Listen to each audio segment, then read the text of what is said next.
bienvenue sur Libre à toi, le podcast qui déclenche l'envie d'être soi-même. Je suis Flo, entrepreneuse depuis 2021, passionnée d'organisation et de connaissance de soi. J'ai créé ce podcast pour en parler, mais pas seulement. Chaque semaine, seule ou accompagnée de mes invités, je t'accompagne à créer ta propre liberté et ne plus subir tes journées. Je souhaite que tu puisses avoir toutes les clés en main pour vivre dans le plaisir et la sérénité au quotidien. Je t'invite à t'abonner dès maintenant pour ne pas manquer les prochains épisodes.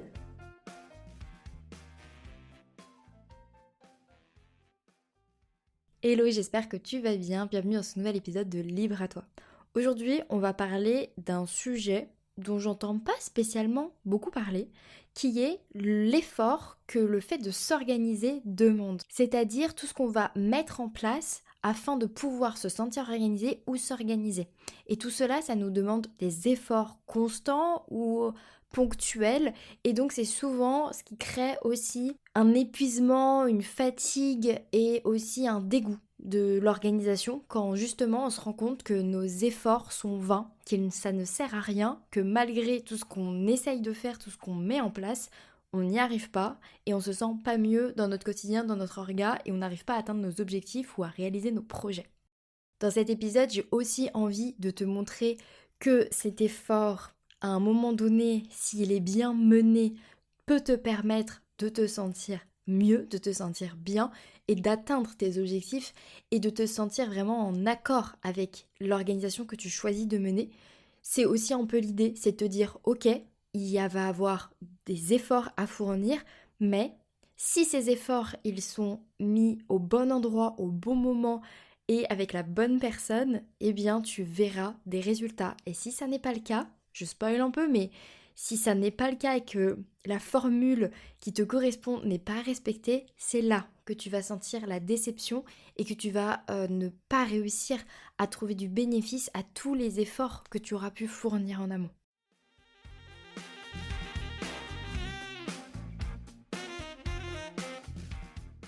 En fait, ça n'est pas simple de s'organiser, ça demande du temps, s'organiser, ça demande vraiment des efforts. Tu l'auras compris, dans cet épisode, je vais utiliser le mot effort, je ne sais pas combien de fois, il va falloir t'y habituer, parce que même en y réfléchissant très fort, je trouve que c'est le mot le plus adéquat, et je vais essayer d'utiliser des synonymes, de te le faire comprendre autrement, mais je trouve vraiment que c'est le mot juste. Donc je vais utiliser le mot juste selon moi, puisque selon moi, les mots ont une très grande importance.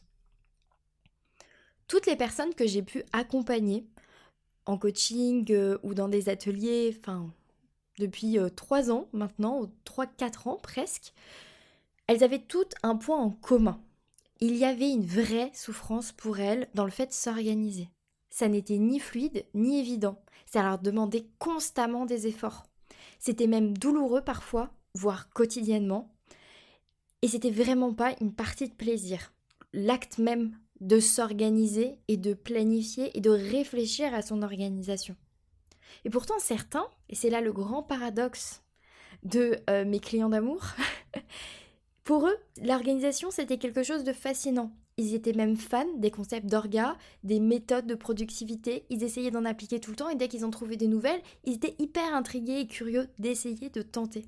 Certains et certaines adorent les jolis agendas, la belle papeterie qui permet de faire des beaux calendriers et des nouveaux outils à la mode comme un Notion, un Trello, un Asana, un ClickUp, bref, des vrais fans de tout ce qui allait pouvoir leur permettre de pratiquer l'organisation. Parce que là, on va parler du sujet comme d'une pratique, comme de quelque chose qui fait partie d'un acte à part entière des projets pour lesquels on s'organise. Vraiment là je parle d'organisation dans sa forme la plus pure, j'ai envie de dire. Vous allez vraiment me prendre pour une folle quand je vais parler d'organisation pure, mais je veux dire vraiment l'acte même de s'organiser et donc tout ce qui va autour de ça, la réflexion autour de l'organisation, quand on réfléchit à ce que l'on pourrait faire et comment on pourrait le faire, les choix que l'on fait d'un côté organisationnel et des décisions que l'on prend d'un point de vue organisationnel toujours. Quand je parle d'organisation dans cet épisode, c'est vraiment ça que j'ai en tête. Pour les personnes qui ont du mal à visualiser, c'est par exemple ce moment bien précis où tu as ta to-do list face à toi et tu te dis quand est-ce que je veux faire telle ou telle chose. ou ce moment où tu es en train de conduire ou dans les transports et que tu réfléchis à comment tu vas planifier ta nouvelle idée, ton nouveau projet ou l'anniversaire de ton compagnon, ta compagne. Ces moments où ce qui se passe dans ta tête est purement organisationnel, d'un point de vue de planification ou d'un point de vue d'anticipation ou de réflexion autour de tout ça. Vraiment, là, l'organisation, c'est de ça dont on parle. Enfin bref, tout ça pour... Je reviens sur les personnes que j'ai pu accompagner. L'orga, pour eux, c'était une vraie souffrance. Et je parle au passé parce que pour certains, ils ont fait que quelques ateliers, donc je ne sais pas trop où est-ce qu'ils en sont, mais pour les personnes que j'ai pu accompagner lors de mes accompagnements individuels ou pour la colo de l'orga, je sais que ça va beaucoup mieux aujourd'hui. Donc c'est pour ça que je me permets de parler au passé.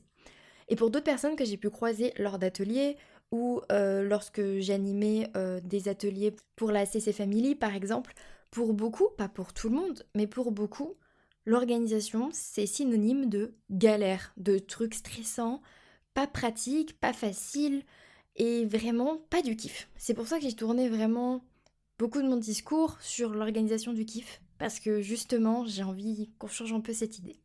Et c'est l'idée également de cet épisode.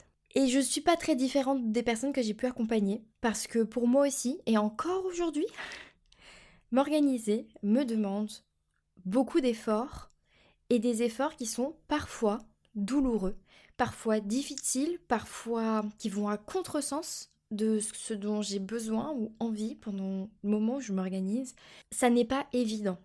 Alors, beaucoup moins aujourd'hui, puisque j'ai énormément travaillé sur ce sujet. Mais il y a quelques années, avant que je travaille à fond là-dessus, et je te renvoie un épisode de podcast au tout début du podcast, je le remettrai en description, où j'explique toute ma relation avec l'organisation. Je pourrais refaire un épisode update à ce sujet parce que ça a encore bien bougé. Mais tout ça pour dire que je me suis bien rendu compte que c'est quelque chose de difficile de s'organiser, et même pour moi aujourd'hui, ça me demande de fournir des efforts et donc de dépenser de l'énergie avant même de passer à l'action pour les projets qui me tiennent à cœur ou pour les actions que j'ai envie de mener dans mon quotidien. Et pourtant, c'est essentiel de s'organiser, c'est essentiel d'avoir une organisation qui te ressemble et donc de prendre le temps d'y réfléchir, de gribouiller sur tes to-do list. C'est important de passer du temps à s'organiser, c'est vraiment nécessaire. Si tu veux justement prendre du plaisir dans ton quotidien, kiffer ton quotidien, te sentir satisfait ou satisfaite à la fin de tes journées, éviter le burn-out ou la fatigue extrême, la case organisation, c'est la pierre angulaire d'un quotidien qui nous satisfait et dans lequel on se sent libre, on se sent dans un équilibre. C'est indispensable. Et on est beaucoup trop à vouloir sauter cette étape, à passer au-dessus pour toutes les raisons que j'ai expliquées au début de cet épisode. Parce que on va pas se mentir, s'organiser, même si tu as trouvé l'organisation idéale pour toi, et j'en ai rediscuté avec des anciens coachés, même si ils se connaissent beaucoup mieux et qu'ils savent faire maintenant, ça demande toujours un temps de réflexion, de la discipline et surtout de l'action. Et ça demande de fournir ce fucking effort. Voilà, je le dis, ça demande de se sortir les doigts pour pouvoir travailler sur cette fameuse organisation. Et ça n'est pas évident parce que on est humain et qu'on a toujours besoin de rechercher le plaisir immédiat, cette satisfaction tout de suite, directe. Notre cerveau, il fonctionne comme ça. C'est pour cela qu'on scrolle sur les applications. C'est pour cela que on aime manger des bêtises, des cochonneries plein de sucre. C'est pour ça que on a plus tendance à préférer regarder une série plutôt qu'aller faire notre ménage parce qu'on veut de la satisfaction immédiatement. Et l'orga, c'est pas trop ce qu'elle te propose. Elle te propose, avant même de passer à l'action, de te prendre la tête sur une to-do et sur un agenda et de réfléchir à comment est-ce que tu vas planifier les choses. Elle te demande de faire un vrai effort intellectuel avant même de te bouger pour atteindre ton objectif. Et donc tu peux même avoir l'impression que quand tu fais ça, tu t'éloignes du passage à l'action. Que lorsque tu vas te poser à ton bureau avec ta to-do, tu peux même te dire, oui mais en fait je perds mon temps là. Il y a aucun intérêt. Et je pense que peut-être qu'il y a quelqu'un qui m'écoute qui s'est déjà dit ça.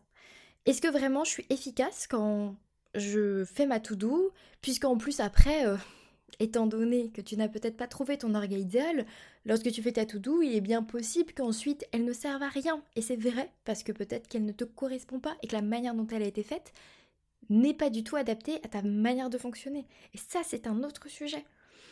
Parce que si tu as une orga qui ne te convient pas du tout, il est évident que tous ces efforts-là, ils seront vains et qu'ils vont juste te dégoûter de l'organisation et rendre l'organisation comme un sujet hyper stressant, hyper angoissant, hyper anxiogène. Et ça aussi, c'est possible. C'est évident, si tu cumules les échecs suite à des essais de méthodes d'organisation, de routine, etc., et qu'en fait, ça ne t'apporte aucun bénéfice, moi je suis totalement d'accord avec toi, inutile de continuer. Et là, je suis totalement d'accord. Mais,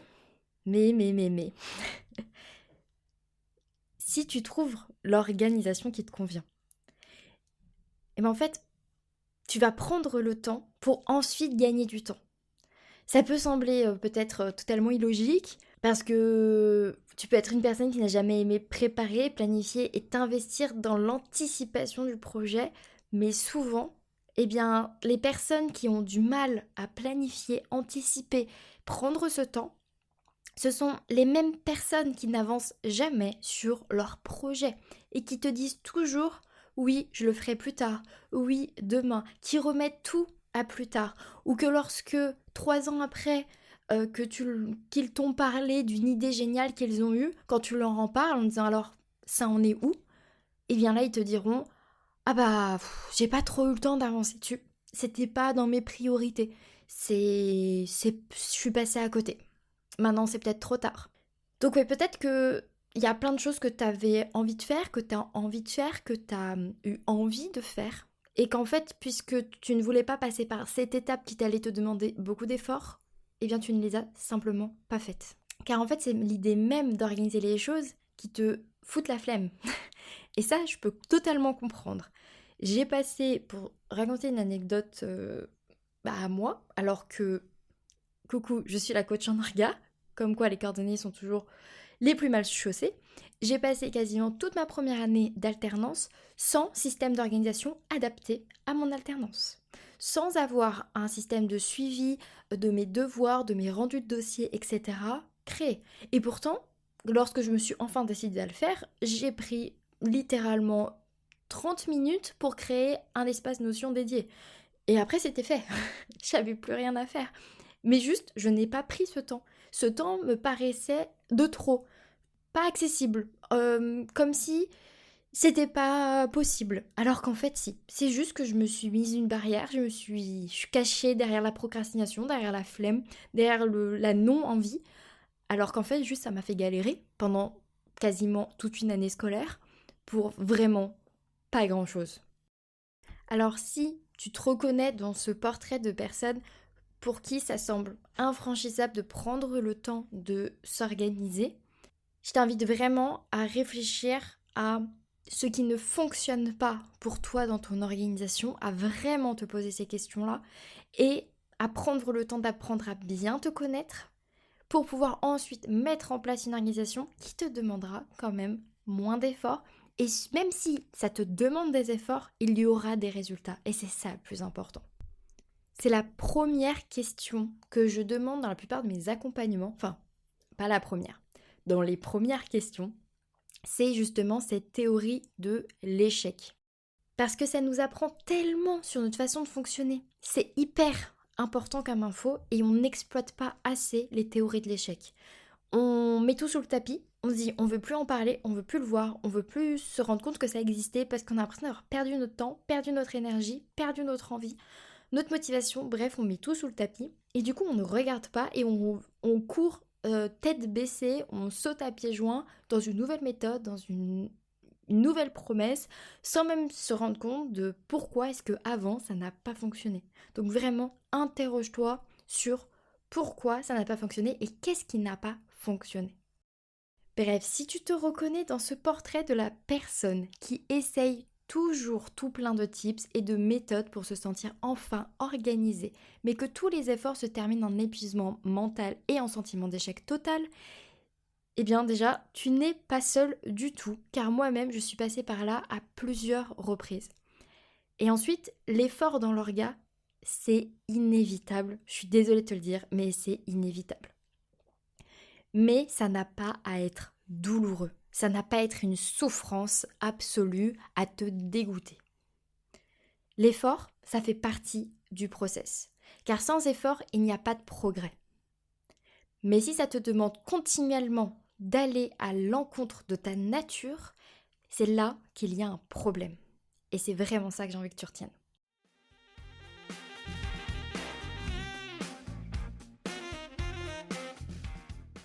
Tu dois donc différencier, si tu veux vraiment te sentir mieux dans ton quotidien, les moments où tu fournis un effort nécessaire qui t'apportera une satisfaction immédiate ou à long terme. Sers-toi de ton cerveau d'humain qui cherche toujours une satisfaction immédiate.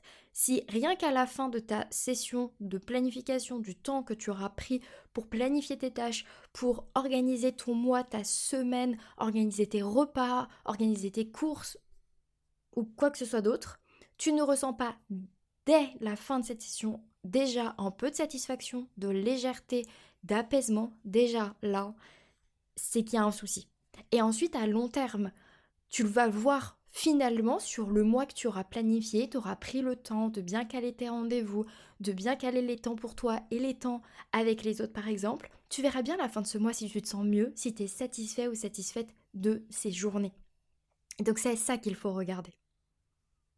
Et du coup, tu le différencies bien avec l'effort qui va te faire mal tout de suite, qui va t'épuiser, qui va te stresser encore plus et pour un résultat sans aucune valeur positive.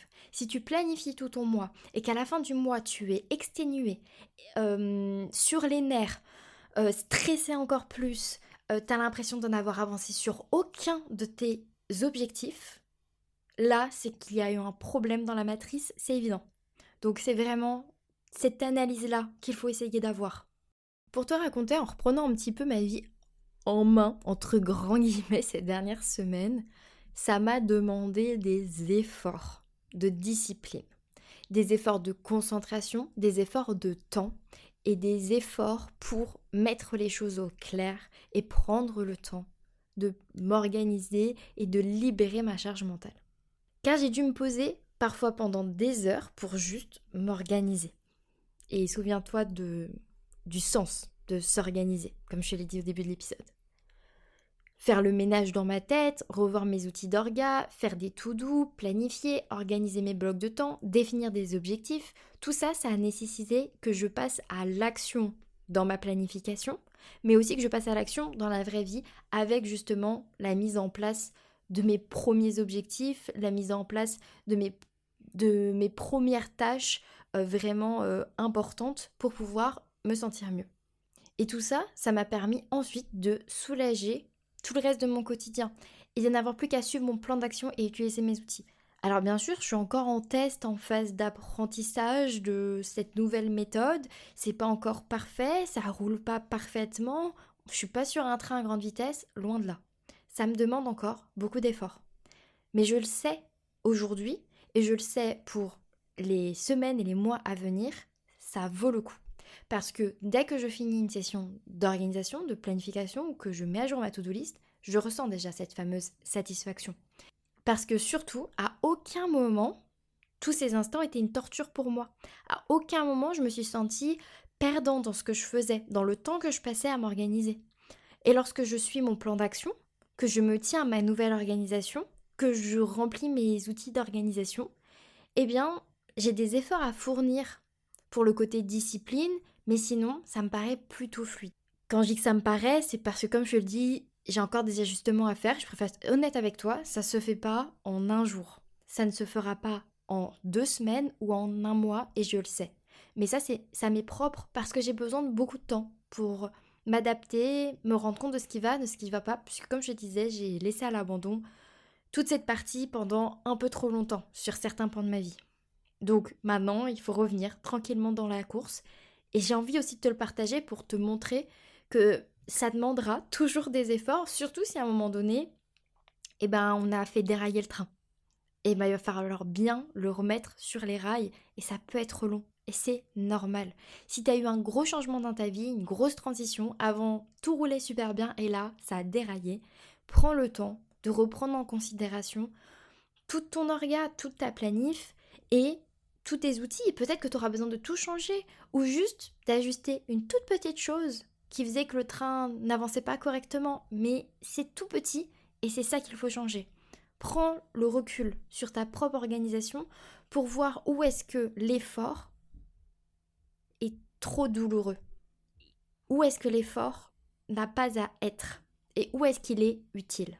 Je l'ai déjà dit 1000 fois, mais je le répète et je le répète. Car je pense qu'il y a des vérités qui ne bougent pas et qu'il est bon d'entendre plein de fois les mêmes choses, surtout dans mon podcast. Moi, j'adore me répéter.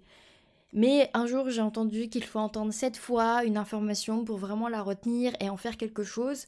Depuis, c'est ma meilleure excuse pour radoter. Mais du coup, ce que je veux te partager, c'est il n'y a pas de méthode ou d'outils d'organisation qui sont parfaits, révolutionnaires ou miraculeux. Il y a simplement des outils et des méthodes et des tips à ta disposition, comme une mallette à outils tout simplement. C'est à toi, grâce à ce que tu sais de toi, grâce à ta connaissance de toi-même, ton observation et ce que tu souhaites mettre en priorité dans ta vie, que tu pourras construire ton organisation idéale. Et être une personne organisée n'est pas une définition commune à tous, et ça aussi je le répète. On est tous tellement différents. On a tous des vies tellement différentes, des besoins et des envies tellement différentes. On ne peut pas tous correspondre à une seule et même façon de faire. C'est bien beau d'essayer de suivre des challenges avec des personnes qui proposent de vivre les mêmes journées qu'elles ou d'essayer de ramener de la discipline dans ton quotidien en suivant exactement ce que tel ou tel créateur de contenu fait de ses journées parce que tu te dis je veux être aussi productif que cette personne, ça ne fonctionnera quasiment jamais à 100%. Ça peut t'apporter des clés, des meilleures compréhensions, des tips, des façons de faire qui vont t'ouvrir les yeux sur quelque chose qui peut mieux te correspondre ou à l'inverse, vraiment te faire comprendre que ça, c'est pas du tout fait pour toi. Mais il va falloir toujours adapter et suradapter chaque élément à qui tu es toi vraiment. Et pour ça, il faut apprendre à se connaître et surtout accepter qui on est et ne pas rester dans le déni de «Ah mais moi aussi, je peux faire pareil». Non, peut-être que tu ne peux pas et c'est pas grave puisque tu feras d'autres choses beaucoup mieux et sûrement très différemment, mais ça sera tout aussi sympa pour toi et même beaucoup plus sympa. Et aussi, comme je disais tout à l'heure, avec le train qui peut dérailler, nos vies, elles évoluent, elles changent, nos priorités, elles se transforment. Et donc, on va s'adapter perpétuellement. Je reprends l'exemple, par exemple, d'un entrepreneur ou d'une entrepreneuse qui, sa priorité jusque-là, c'était son entreprise, ses clients, etc. Cette personne devient parent. Je pense que les priorités, elles basculent. Après, je ne suis pas parent, donc je ne sais pas, mais pour la plupart des témoignages que j'ai pu voir, je pense clairement que les priorités, elles basculent. La première priorité, c'est d'être parent, son enfant, et le bonheur de son enfant et le bien-être de son enfant. Et ensuite arrivera l'entreprise, ou peut-être même avant que la famille repassera avant, etc. Et dans la vie, les choses pourront changer. Quand cet enfant sera bien plus autonome, sera grand, aura sa propre vie, et bien peut-être que l'entreprise redeviendra une priorité numéro une, sans délaisser non plus la famille. Mais ça évolue et ça change. Et donc, l'organisation doit s'adapter. Et là encore, on retrouve notre notion d'effort. Il va falloir fournir des efforts pour pouvoir s'adapter de nouveau, pour pouvoir remettre le train sur les bonnes rails.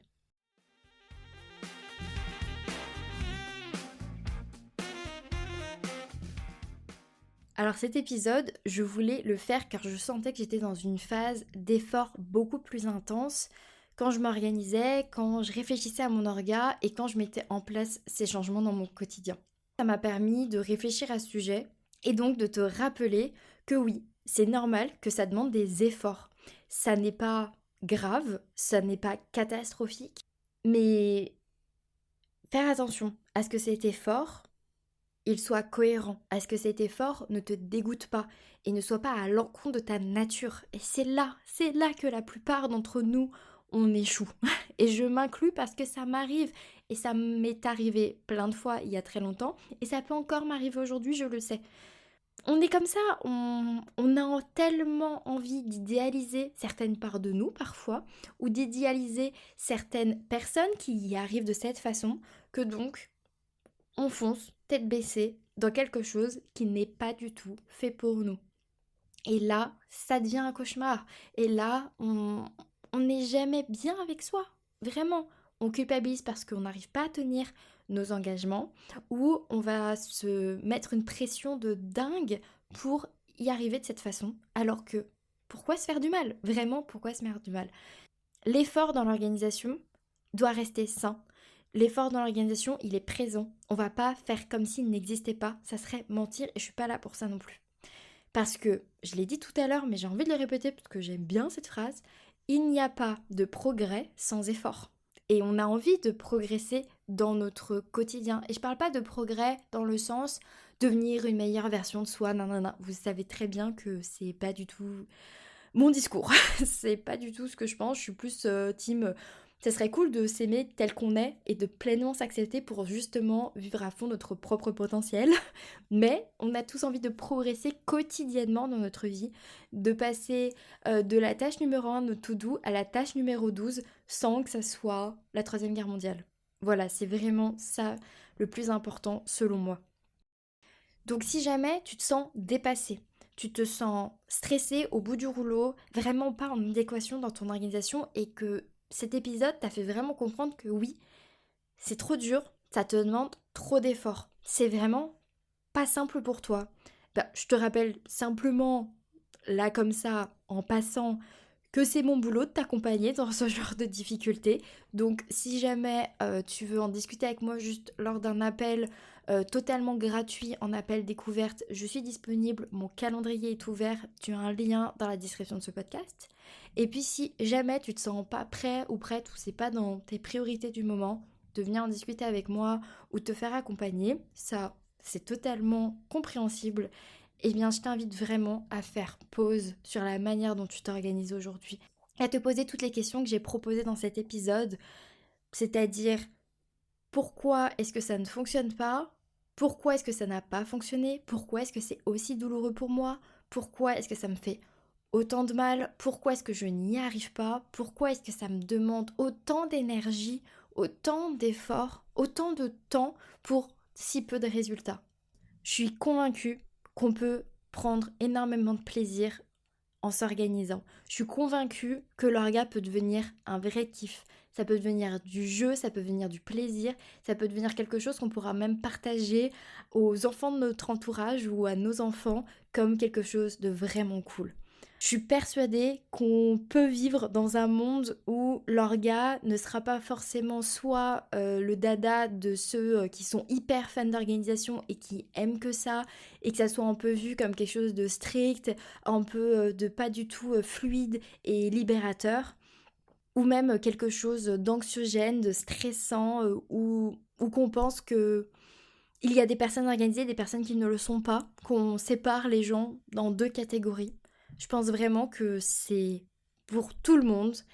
Il suffit de passer par cette étape qui est la connaissance de soi et d'accepter vraiment de se comprendre et de faire les choses pour soi.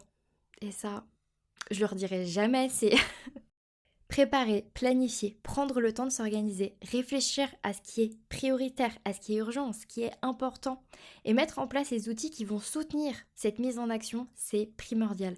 C'est tellement nécessaire que je suis désarçonnée quand je vois les gens sauter cette étape et directement aller sauter dans le vide. Et oui, je pense sincèrement qu'ils ont du courage, on va éviter d'être vulgaire quand même, mais souvent ce sont des galères qui suivent. Ce sont des situations qui vont peut-être leur coûter bien plus cher que le temps qu'ils auraient pris à s'organiser. Ça va être des situations qu'ils auraient préféré éviter finalement.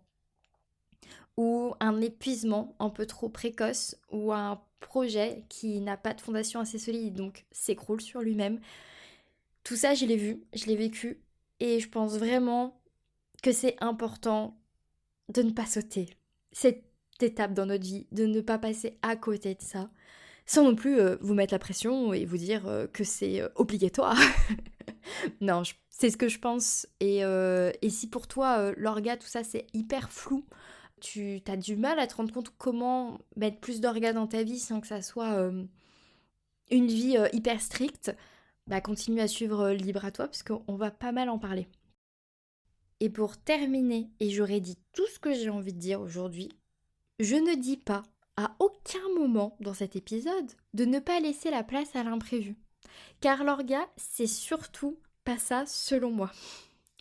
Ou de restreindre justement ta liberté de changer d'avis. Car là aussi, l'orga, ce n'est toujours pas ça selon moi. Je te dis d'accepter de fournir des efforts qui te permettront d'avancer dans le bon sens et de manière de plus en plus fluide et que ça soit justement de moins en moins dur, de moins en moins galère et qu'à un moment donné, lorsque tu planifies, lorsque tu t'organises, lorsque tu prends des décisions, en fait ça coule tout seul et que ça soit évident et que ça soit même du plaisir. Et crois-moi, c'est totalement possible. Je te remercie d'avoir écouté l'épisode jusqu'au bout. Pour soutenir le podcast, tu peux le partager à une personne à qui ça plairait, me laisser une note sur ta plateforme préférée d'écoute ou même m'envoyer un message directement sur Instagram pour me dire ce que tu en as pensé. Et n'oublie pas, libre à toi d'oser être toi-même pour créer ta liberté.